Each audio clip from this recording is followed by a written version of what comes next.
Oi, pessoal, tudo bem? Estou gravando esse vídeo para falar um pouquinho sobre a aula 5, tá? Sobre as literaturas africanas em língua portuguesa. Bom, primeiro eu gostaria de pedir desculpas, porque eu atrasei um pouquinho com esse vídeo, tá? Mas espero que ele possa ajudar vocês. A gente vai usar, então, o caderno do aluno, da página 100 até a 103, e nesse vídeo eu vou contextualizar para vocês um pouco as literaturas africanas de língua portuguesa, vou falar um pouquinho da história delas, quais países onde se fala português na África, tá? Vou falar um pouquinho sobre tudo isso. E no próximo vídeo eu vou mostrar para vocês as atividades do caderno do aluno, tá bom? Então vamos lá. Bom, o que a gente vai fazer nessa semana? A gente vai continuar o caderno do aluno, né, que a gente já tinha começado. Agora a gente vai usar da página 100 até a página 103. Você deve assistir a esses vídeos de explicação, né, ajuda. E depois, em seguida ler os textos 1, 2 e 3 do caderno do aluno e responder as questões referentes aos textos. Vocês vão ver que no final, lá na página 103, vai ter o pedido de uma atividade, uma produção de texto. Isso não precisa ser feito por enquanto, tá? Isso será trabalhado mais para frente. Quais países africanos falam a língua portuguesa? Por que esses países africanos falam língua portuguesa? Primeiro, os países africanos que falam a língua portuguesa são Angola, Moçambique, Cabo Verde, Guiné-Bissau, São Tomé e Príncipe. Lá se fala o português por quê? Porque esses países foram colonizados por Portugal, assim como nós, né? Só que diferente de nós, nesses países, a língua materna são as línguas nativas da África, tá? Cada comunidade tem a sua língua, que se aprende em casa, com os pais.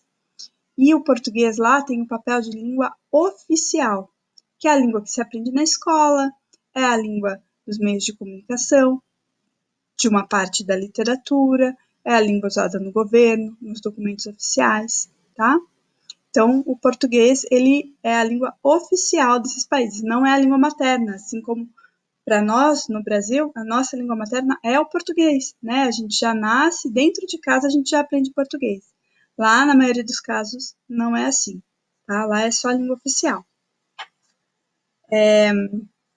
Bom, como é que apareceram essas literaturas de língua portuguesa na África, nesses países?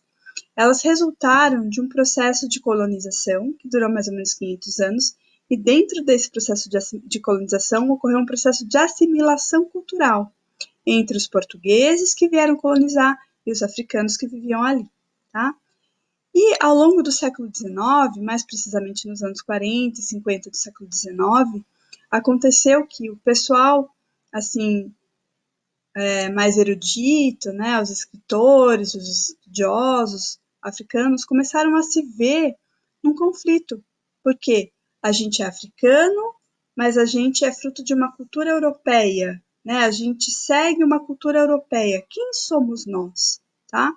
E a partir daí, os escritores começaram a ter consciência dessa dupla identidade, digamos assim, né? Somos africanos ou somos europeus, tá?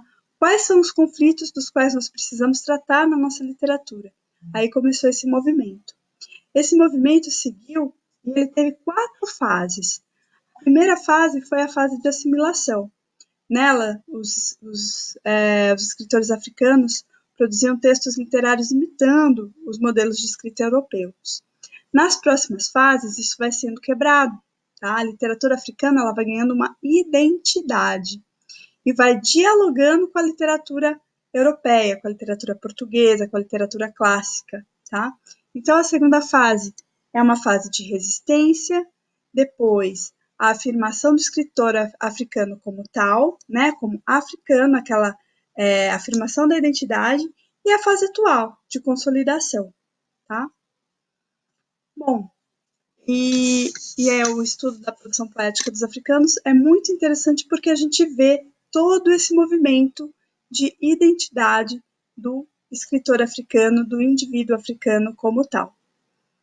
E é isso por enquanto, gente. Até mais.